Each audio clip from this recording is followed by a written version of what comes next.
All right, all right, all right. I'm really sorry about that. I thought I would give the Matthew McConaughey uh, opening a bit of a try, but I think possibly if you have functioning eyeballs, you can see that I'm no Matthew McConaughey in a lot of ways. I thought I'd give it a try just to mix it up a little bit. So, stick around for the next 9 minutes or so, if you want to hear me talk uh, about why you shouldn't hold grudges and actually how, in a lot of ways, doing that gives you some power back. So I've been thinking about this a fair bit recently. So our oldest, who is 7 at the moment, I've noticed, and again, it's fascinating as they go through the different stages of like education and sort of social exposure. He is kind of exhibiting this really fascinating thing where, if he feels wronged, then he must get revenge.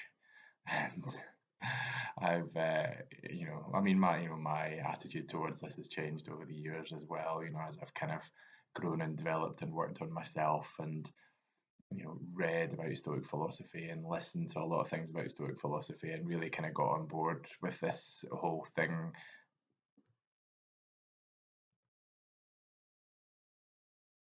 Don't know what's going on.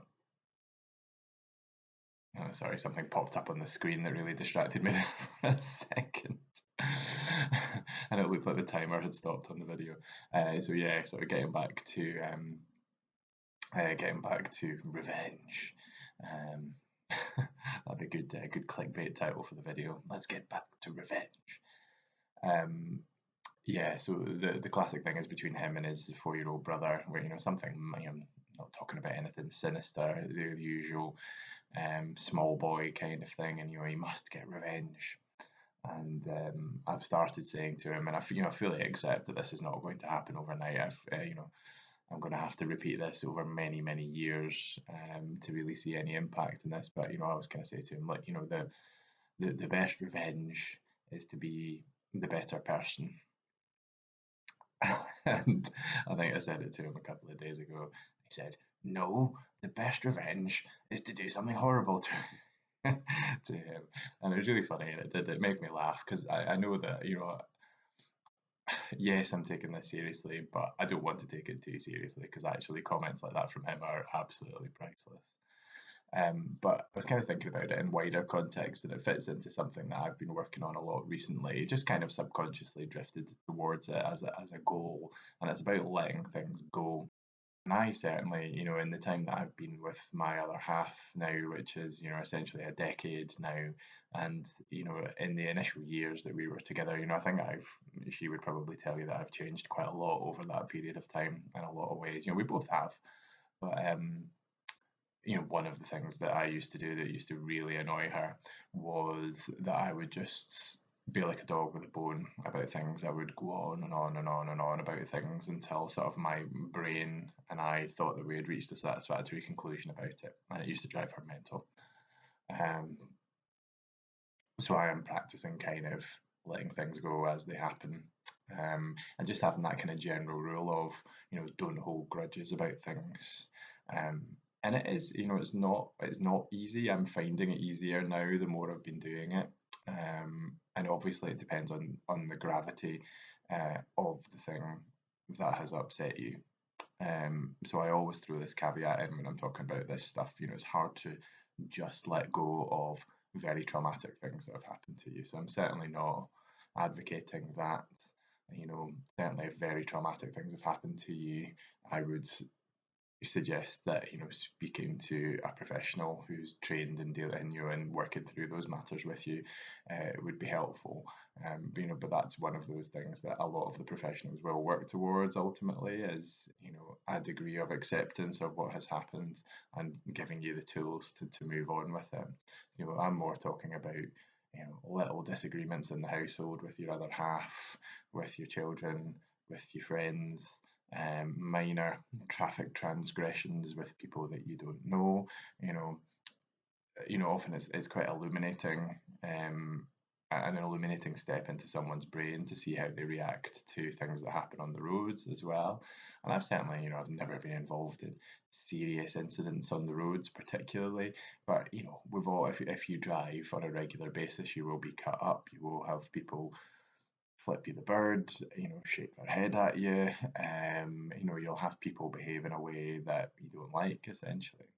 And actually, that's a really, really good opportunity for just letting things go. So, not peeping the horn because you peep the horn to alert someone that you're there. You don't peep the horn because you're annoyed.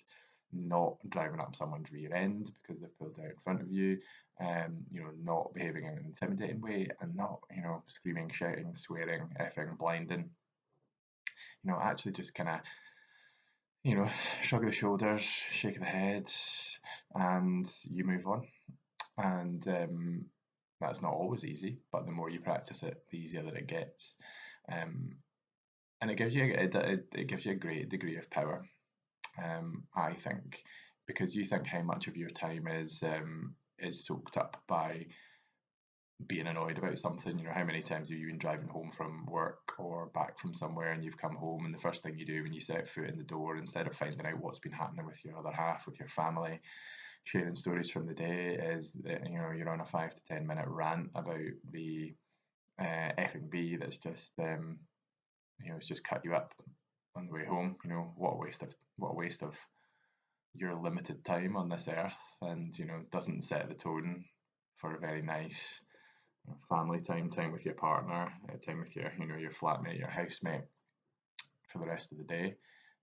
So much like other people's opinions of you, you're giving someone else way more power over you than they should have.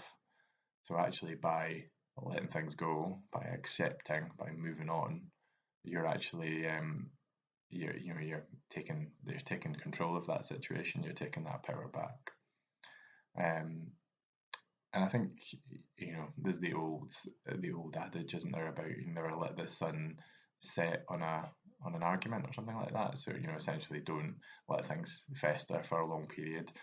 Um, and I don't know. The sun setting thing I think is fairly irrelevant, but I think there is something there just about not carrying things forward day after day after day after day. Yes, be annoyed about something. Observe how you're feeling about it, decide how you want to move forward with it. You don't have to be a doormat.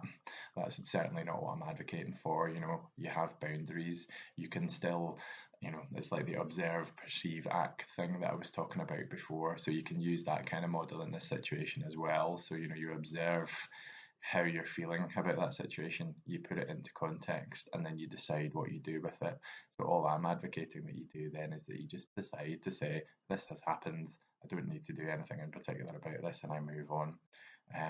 Holding grudges, I was thinking about it this morning. It's a bit like, it's a very toxic thing that can just fester over time, and you see it in families a lot, and you see it between friends a lot as well. And it's a really hard thing to unpick over time if you allow it to happen initially. So it's a bit like, you throw the snowball down the hill and it just gathers momentum on the way down. And that's what happens. The more bitter and toxic it is, the more it gathers momentum over time, and the harder it is to undo it. So the easiest way to manage that is just not to throw that snowball at all. Just hold on to that snowball until you decide what you want to do with it. And hopefully what you want to do with it is just chuck it over your shoulder and move on. And in particular, holding grudges against your kids as well. I mean, it's easier when they're smaller, I think, but just not going on and on and on about things to them as well. Oh, you did that thing last week, and remember you did that thing last month, and remember that time you did that thing. Something happens, and it's a great model to teach them how to manage in those situations as well. Is that you teach them to handle these situations better by handling them better yourself. So, yes, they did something that you didn't like, but you observe, you perceive, you act, you decide how you want to deal with it in the moment, and then you move on. Don't hold grudges against your kids. Don't hold grudges against anyone. Okay? Don't give that power away. Take that power back. Let me know what you think of this in the comments. Share it, like it. Be great to hear from you. I will catch you in the next one.